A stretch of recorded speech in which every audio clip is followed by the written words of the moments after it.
Hey everyone, thanks for joining us. In this episode, we're going to be talking about what is emotions, how do they actually work, what is emotional intelligence, and what are some tools and concepts that you can apply to your daily life to live a higher, more emotionally intelligent life. That's coming up next. Stay tuned.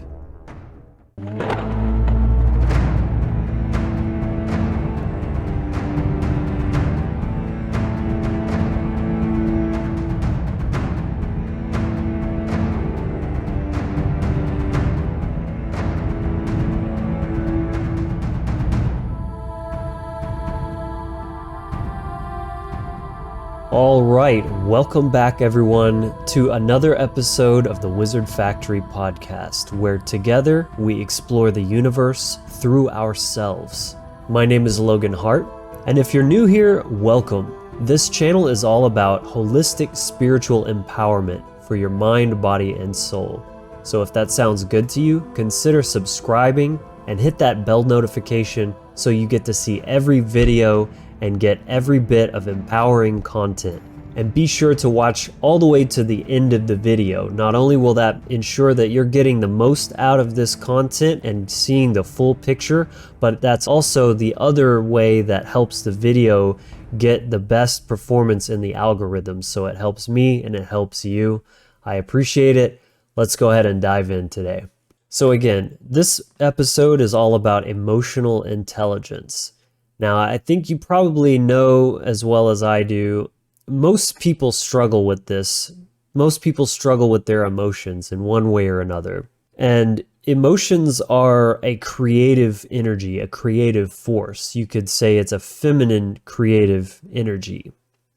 So energy without consciousness and intentionality can be extremely chaotic and destructive if not wielded properly. So in this episode, we're going to be diving into what are emotions, how do they work, what is emotional intelligence, and then some tools and concepts that will help you really solidify and actually apply this to your daily life. So I want to start off by talking about what are emotions. My definition for this, very simply, is it's a chemical and energetic response to stimuli. This stimuli can be internal or external, something happening inside of us, in our minds, in our bodies, or outside of us, out in the physical realm. Another way to look at this or to define this would be it's biological information that's creating an experience. Biological information that's creating an experience. And spirituality really is all about the experience. You can talk about it, you can read books, you can philosophize all you want, but until you actually live it, it's absolutely useless. So looking at it from that experience point of view gives you a lot of insight on how to actually navigate that as it's happening. So how do emotions work? Well, they're based on your perspective, your beliefs, your mindset, your axioms that you hold to be true, whether this is conscious beliefs or subconscious beliefs that you might not even be aware of, that are operating like a program beneath the surface of your conscious mind.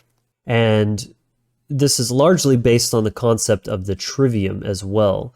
So if you're unfamiliar, I've done a video on this before. I'm considering revisiting it as well because it really is absolutely fundamental information of understanding. I mean, it can be applied to everything because it's like the building blocks, the most fundamental how it is to be a human in having a spiritual experience, basically. So just a quick little overview is that which you think, so you feel, so you act. And then you could also look at it as knowledge, understanding or processing, and then behavior. And it's a hierarchical the building blocks of how we create reality as well as interact with it. So taking this back to the emotional perspective here, your beliefs, your mindset comes first, and then the emotional response is born out of that. So there's what happened, and then there's how you're processing it, because it is cyclical. It's a feedback loop.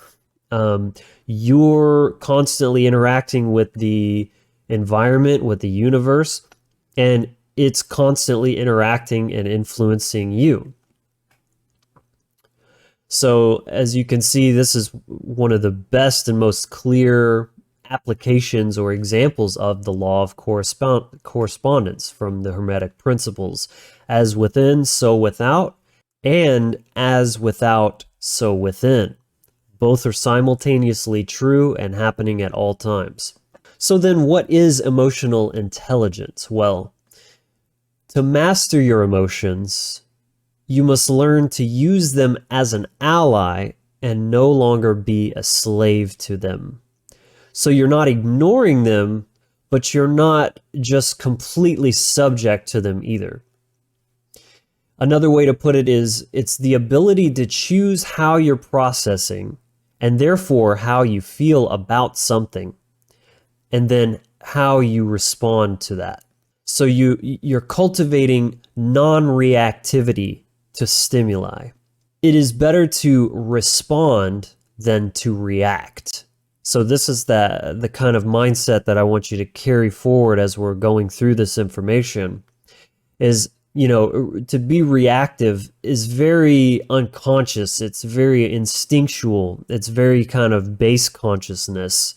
Whereas responsibility is your ability to respond. And that with that comes awareness, consciousness, right? Intentionality imbued into that behavior. So between stimulus and response, there is a space. And in that space is where our power lies, and our invitation to grow and strengthen as a person. So one thing to do here is to observe and notice your feelings rather than becoming them. You go from a storyteller or a character in the story to a scientist, where you're on the outside looking in and observing what's happening within the experiment. And this allows you to act from a higher consciousness rather than from instinct. The other thing that you want to do is create a buffer between emotional and behavioral response. So take both time and space to process what you're feeling when necessary or when possible. Not every situation is going to afford you that ability to take that time and that space, but it should be your intention to practice it at any given moment and in any given situation. So again, most people live in a state of imbalance, of either emotional hypersensitivity or extreme detachment, usually due to trauma that pushes them into one or the other of these extremes, as well as just an overall lack of self-awareness and a lack of knowledge of what we're talking about here, how this actually works. That is very universal for every person. Of course, there's nuances and different ways that it shows up per the individual, but there are these very universal, always true kind of laws, natural laws, dare I say, in how this all works in the human psychology. So disconnecting or suppressing your feelings is not emotional mastery. That's a false assumption one might make, but that is cowardice. They're afraid to feel So they disconnect or they stuff it down. That's cowardice. But letting them become you isn't mastery either. That's weakness. So mastery comes from discerning and responding to those emotions with higher awareness and then either shifting them, the feelings, or taking action to correct what's causing them, externally or internally. So you could say that emotional intelligence is a three-step process. First, you have discernment, then you have calibration, then you have response. So we're going to dive into each of those phases individually. So starting with discernment, that would be using the intellect, the sword, of truth to cut through and separate truth from illusion. So emotions are very real, but that doesn't make them true or, necessarily what you think that they're telling you to be true. So negative emotions are telling you that something is wrong. Something. But that's completely up to you to figure out what that is. Is it the external circumstances, the situation, what's happening outside me? Or is it my response or how I'm processing that event? Or a combination of both. Usually things aren't necessarily so black and white. So again, discernment is key here. And I cannot stress this enough, the importance of taking radical responsibility. Your feelings are yours and yours alone, as well as how you respond to them and subsequently behave. Do not fall into the victim game of you made me feel this and, that sort of thing. Yes, people do things that are wrong that, you should have a negative feeling for, but you need to still take ownership of that feeling and understand that it's how you're processing it and how you respond to it. So again, it's largely up to you how you feel about things. That might be a very controversial statement. And of course, things are going to happen to which you have a negative feelings about that are perfectly natural. If someone hurts you, they do something harmful, someone close to you passes away, those are naturally difficult.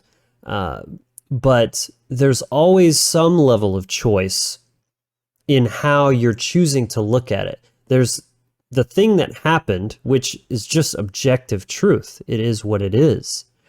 And then there's how you're viewing it.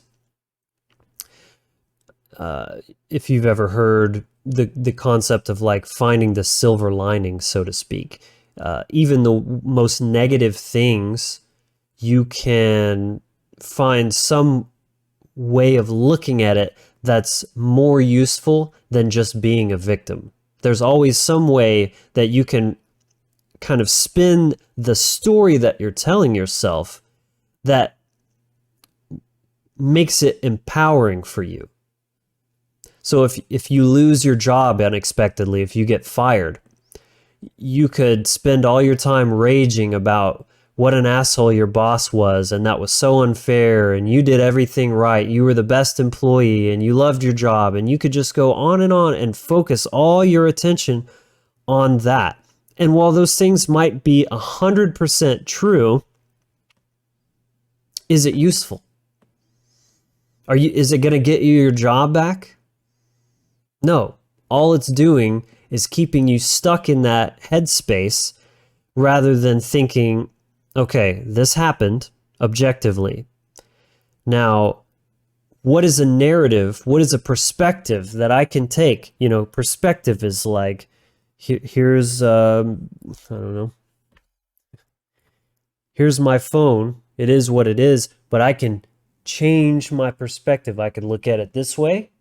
I could look at it this way. Oh, on this side, I'm seeing a completely different side of it than I was over here. The thing is still just what it is. It didn't change, but my perspective changed. So that's really all it is just find a perspective that is also true, that is actually useful. So yes, you lost your job, but guess what? Maybe you just got your whole day freed up. You just got your whole schedule cleared. Now you can start working on that business that you've been putting off full time.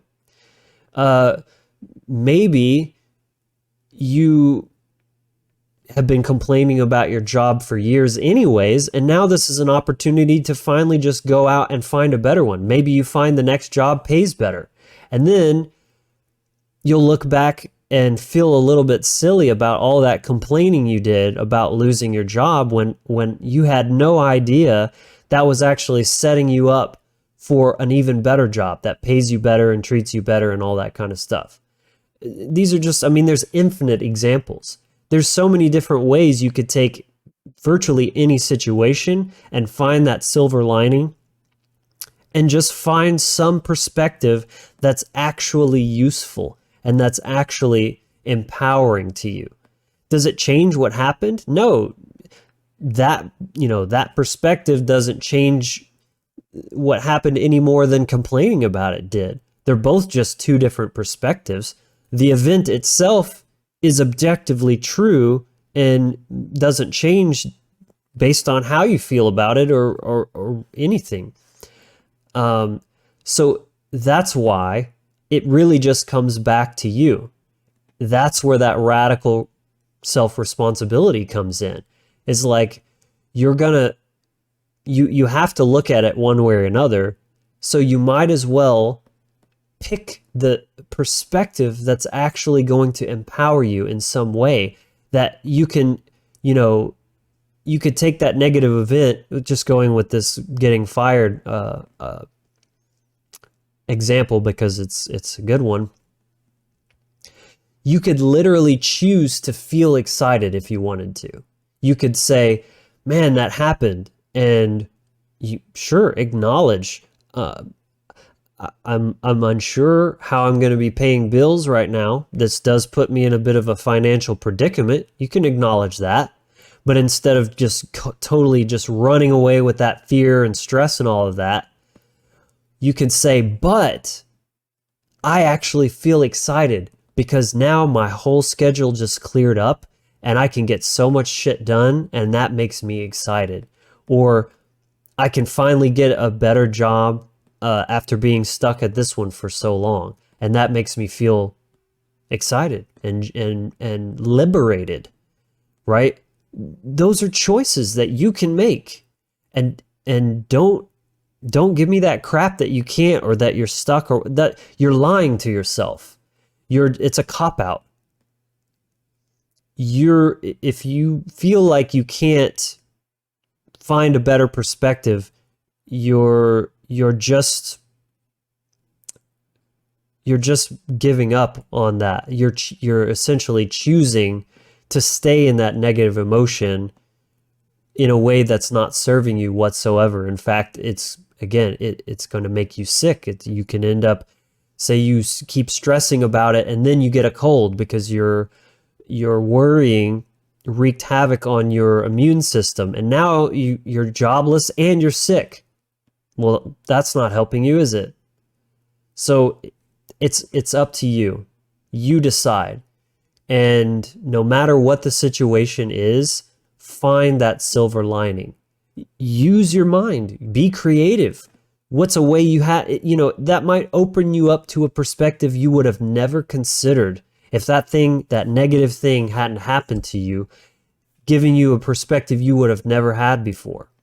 Sometimes these bad things that happen to us end up being the best things that ever happened to us. And you can't know that until you're further down the road. So why not just keep your mind open and see where it goes, right? That's adventure, right? Does the hero of the story go on an adventure and he constantly complains about his feet hurt and, oh, the dragon's going to get us, and, oh, I don't have any more food, and, oh, we lost all our supplies. And I mean, again, yeah, those things suck, but that's what makes the story. And that's what is building the character into the hero that they are at the end of the movie when they actually do go and slay the dragon. Without all that shit, they wouldn't have never been strong enough to even face the dragon to begin with. So it's also a matter of alchemy. You're choosing a different perspective, but you're also transmuting that energy, because again, it is what it is. Life gives you the lemons. That's funny to think. I never really thought of it that way, but the whole life gives you lemons, you make lemonade is just a statement about alchemy. Is like, you can't change, you can't always dictate what happens to you, but you can always choose how you respond to it and how you transmute and alchemize that energy into something useful. That's it in a nutshell right there. Moving on. Another thing that I've heard a lot, especially from new agey types, is like, I felt into that and it just didn't feel right. Well, again, feelings alone can't always be a gauge to truth or worthiness of an action or an idea. In fact, often the best things and the biggest growth lie just on the other side of our fear and our discomfort. So just because you feel negatively about something, or it doesn't feel right, or it doesn't feel good, that doesn't mean, oh, you're trusting, source, and it's just not for me, or whatever have you. That's utterly bullshit, and it's going to keep you weak and stagnant and keep you thwarted from growth in a lot of cases. And one last thing here about discernment is it's extremely, extremely important to understand and accept that your emotions can be and are absolutely used to manipulate you. And this can be from, personal relationships. People they can learn what pushes your buttons, and then they can do things that will cause you to react a certain way. And if you're acting on unconscious programs, you're not even aware, and you're just like a puppet on a string there. And then on a more aggregate sort of macro scale, media and advertising does this constantly. I mean, that's how they work for the most part, is straight up just emotionally manipulating you, whether it's through positive emotions, a commercial that shows you certain imagery that makes you feel a certain way, and then you associate it with that brand, or negative emotions, the news showing you things, showing you images, using words that trigger you, even if you're not aware that it's happening. And then again, dictating your behavior. That's literally what mind control is. So with all of this, just coming back to the statement that awareness is everything. It really is the key to your empowerment. And then real quick, a side note that I wanted to talk about, touch on here, was the idea of intuition, because it's something a bit different from your base emotions. It's not something that's going to show up like anger or joy or things like that necessarily. It's more of kind of it's a right brain intelligence. So it's more of like, instead of a feeling, like an actual feeling, it's more like an informational soundbite, something. It's like just this truth that kind of, or a concept, an idea that sort of shows up. And again, it's right brain intelligence. So it's kind of like you're taking like the aggregate of what you know, and then condensing it into sort of this specific idea or axiom. But the key here is that it's extremely useful. It's very spiritual and is just as important as the intellect, but it needs to be grounded with logic. You can't just go through life, basing everything on intuition alone and thinking that your intuition is always right and that it's just this perfect and pure connection to source and your higher self and all of this kind of stuff. Again, this is very new age narcissism, really, is what that is. It can be a higher form of intelligence, absolutely, but it's fallible just like the rest of your mind. It's still just a part of your brain. And it can still be also more reliable than your turbulent emotions, because again, it's not like all of this rage and anger or, fear, things like that.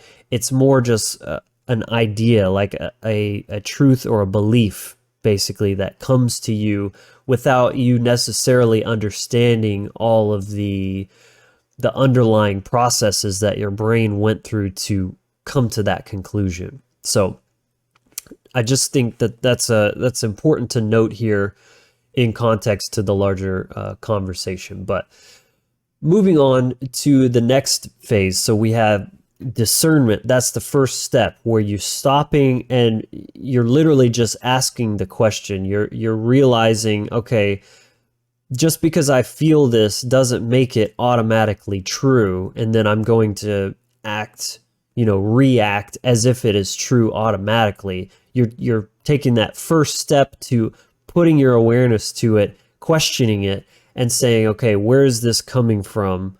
And is it true?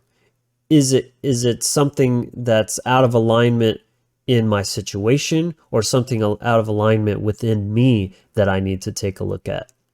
So the next step is calibration. Once you've kind of narrowed it down to the source and the truthfulness of it, then you need to calibrate to that.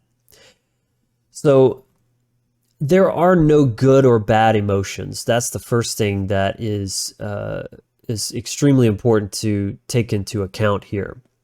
All feelings, all emotions, they're just doing their job.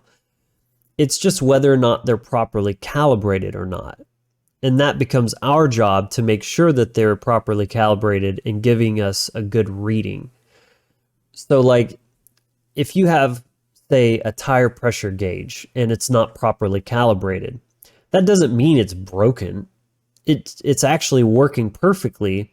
It's just giving an inaccurate reading based on the set of parameters of its processing ability, what you've given it. If you say, you give a certain value to X and a certain value to Y, then it's going to compute based on those parameters that you're giving it. So that doesn't mean that it's broken or that it's bad. It's just, so that's why calibration is important. And here, trauma can, again, really disrupt your emotional calibration one way or another, either an underreaction or an overreaction to something. A negative feeling might feel bad. It might be telling you that something is wrong internally or externally, but that doesn't make the emotion bad. It's just information. Information is good, right? Awareness is good. Ignoring it is bad. Suppressing or shaming it is bad. And that's where we can really get in the weeds. If your shoes are on fire, it's going to hurt, but that's literally your feet telling you, hey, something needs your attention. Shine your light of awareness on it there. That's a good thing. So remember that feelings are data, not directives. So the next thing I want to kind of touch on here is this idea of type 1 and type 2 emotions. So type 1 is the raw feeling itself, right? You're feeling sad about something. You're feeling angry about something. You're feeling stressed about something. Then type 2 emotion would be what you're feeling about that feeling.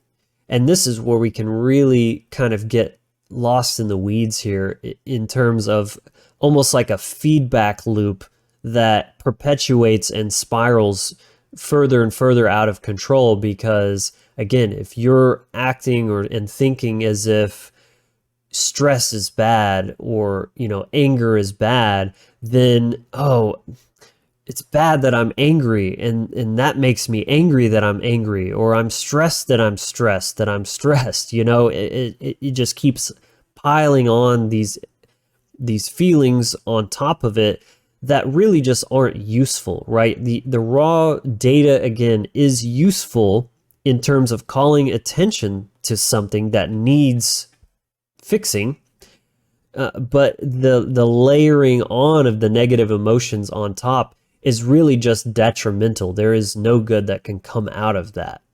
So really, acceptance is the first stage of of emotional calibration. Remember, be the scientist. Don't say I'm angry. Say I notice that I'm feeling angry. So you're just acknowledging and accepting the sensation that is happening inside you. So acknowledge and accept it, and then offer yourself some compassion for that. Man, I just lost my job. Like, that's really hard, and I'm sorry that happened. Like, almost kind of take a step outside of your body and give yourself love as you would do with a sibling or a child that's going through something hard. Give yourself that love. There's no reason not to. And that alone will create a really big shift in how you're processing that emotion, and then your ability to respond from a much better place. I think it's also really interesting to note that we don't feel things about anything that we don't care about.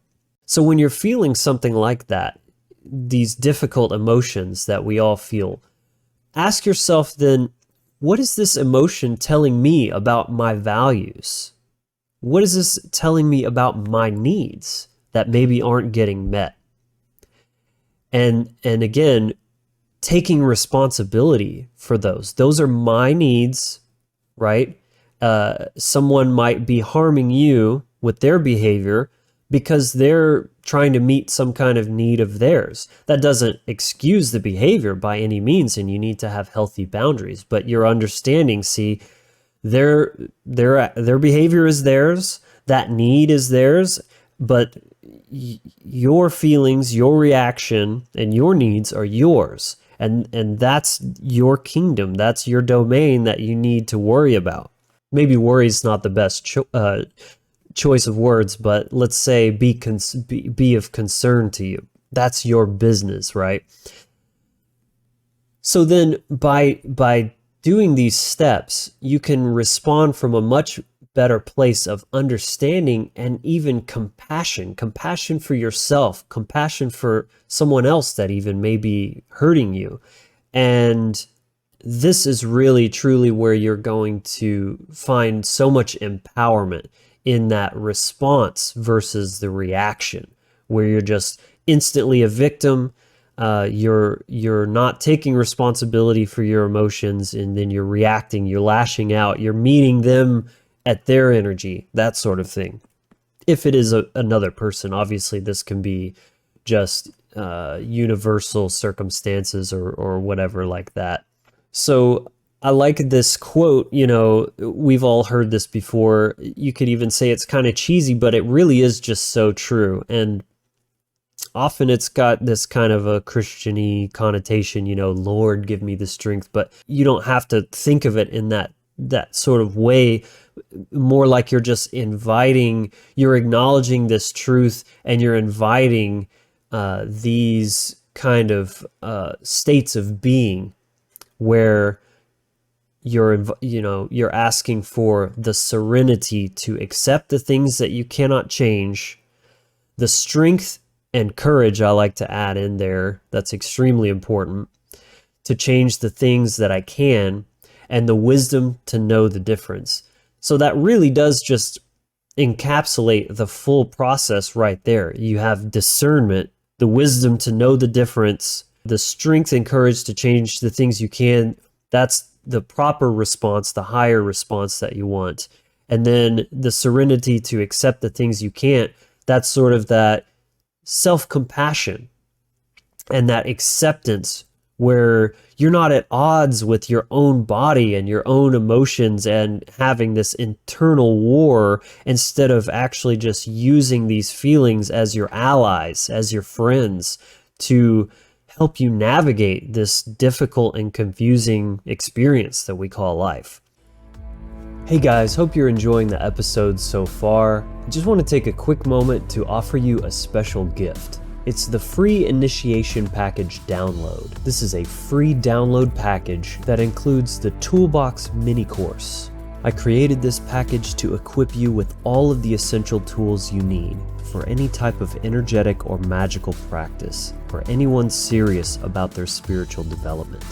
It's comprised of 3 parts: the circle, the breath, and the voice, where you'll learn how to cast the circle of the Magi, various breathwork techniques, including a powerful guided breathwork meditation, rune galler, and more. You'll also get access to the Inner Sanctum, our private Facebook group and Discord server, as well as some Wizard Factory wallpapers for desktop and mobile, all for free. And for those who've already seen this course, I'm happy to announce that this is a brand new remake with better production and even more information. You can find the link to get yours in the description below. So check it out and let's get back to the content. So yeah, that really does kind of tie everything together, I think. So from there, I just want to kind of touch on a few more peripheral aspects that really paint the fuller picture here and give some more actual practical tools on applying this information. So the first idea that I want to share here is this concept of something called emotional granularity. So when you're being the scientist and you're observing what's happening in your inner world, take a step back from defining your emotional state in single words like stressed or upset. I'm stressed or whatever.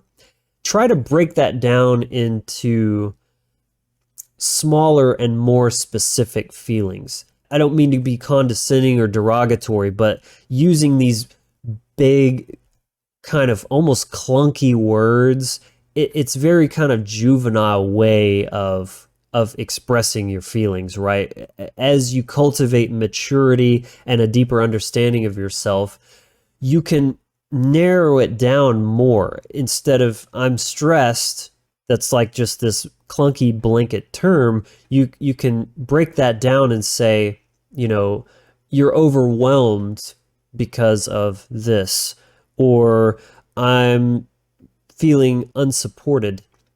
I'm wanting more support here, or things of that nature, where it's more specific and addressing the root cause and the underlying need. It makes it much more easy to identify where it's coming from, that underlying need, and prevent destructive behaviors as a reaction. So that's emotional granularity. You're kind of taking the big chunk of feeling that you're having and breaking it down. So the next thing I want to talk about here is detachment and suppression of feelings, because this is kind of the other extreme to like that emotional hypersensitivity where you're just getting thrashed around by the relentless waves of your feelings. This is where you become almost like machine-like and stoic and potentially even bordering into like the sociopathic kind of realm. Again, this would be another response to trauma. This is another way that the brain can respond to trauma without properly processing things. So you should never detach or suppress your emotions as a long-term strategy. Sure, sometimes you might need to postpone things because there's some kind of actual survival situation happening. That's not the time to start crying and lamenting about things. It's more time to just take action. But in the long term, if you're doing this, if you're detaching and you're suppressing and you're avoiding, right, ignoring, this leads to much deeper issues such as depression, anxiety, these sort of like perpetual neurotic syndromes that really are not conducive to mental health. I always say the only way out is through. And applying to this, you have to feel your feelings in order to release them. Avoiding them doesn't make them go away. In fact, it's kind of like the monster under your bed. The less you shine your light on it, the bigger and scarier and more destructive it becomes. So this is why the importance of shadow work and healing and its many modalities cannot be understated. Trauma creates neural pathways that induce certain emotional responses. And remember that most behaviors and decisions are emotional. This is a known fact about human beings. We're just emotional creatures. So when you're operating from that place, and oftentimes these emotional responses, these neural pathways, and these behaviors are unconscious, so they can lead to self-destructive patterns, behaviors, relationships, limiting beliefs, and more. Essentially, as I said in the beginning, your feelings are your creative energy. So when you're operating from this place, you're living with stunted magic. You're creating still at all times because you are a creator, you're a creative being. That's what you are. But when your magic is stunted, then everything you touch, everything you create will be tainted because it's coming from and born out of those limiting beliefs, those destructive patterns. And chances are you're probably not even fully aware of those. So again, this is why shadow work is so important, because unexpressed and suppressed emotions get physically stuck in the body and cause physical, mental, and spiritual disease. And only by digging deep into the roots of the trigger and responses can we truly come to understand the patterns and then rewire them. So shadow work is digging into those roots, and then you have other modalities such as like meditation and breath work that can really help just bring some of that stuff up to the surface, because buried deep down in the shadows, you're not going to be able to deal with them. You're not going to be able to reach them from where they are. So you need to learn what these tools are that you can use to sort of stir that up from the bottom, bring it up to the surface so that you can actually start to deal with it, to clean that up and rewire those responses. And this, it's a lot of work. It's not shadow play, it's shadow work. Like it's hard, but living with emotional disease and stunted magic and just living in this unconscious feedback loop is a lot harder. So it's kind of like a pick your poison kind of thing. Either way, you're going to struggle. You might as well be struggling towards something that's actually serving you and is going to allow to clear these blockages and create a much better and healthier life for yourself. So that's everything that I wanted to share here about emotional intelligence. I hope that you found that useful. If you did, let me know in the comments. I'd love to hear from you. What are some tools that you've used to help you respond rather than to react, or to stir those emotions up to the surface in a way that allows you to actually deal with them in a healthy way? Again, if you did enjoy this content, if you got value out of that, please just give the video a quick like. It only takes a second and it really, really does help. Don't forget to subscribe down below and click that bell. I do have a lot of great episodes as well as guests and interviews lined up that I'm going to be rolling out here very shortly. So I'm very excited for that and you don't want to miss it. Thank you so much for watching. It really does feel so good to be back at it, creating good content here again, sharing value, sharing what I know, and hopefully helping someone out there. I appreciate you for coming and showing up and watching this all the way to the very end. So I'll see you in the next one very soon. And until next time, be empowered, be inspired, and be encouraged.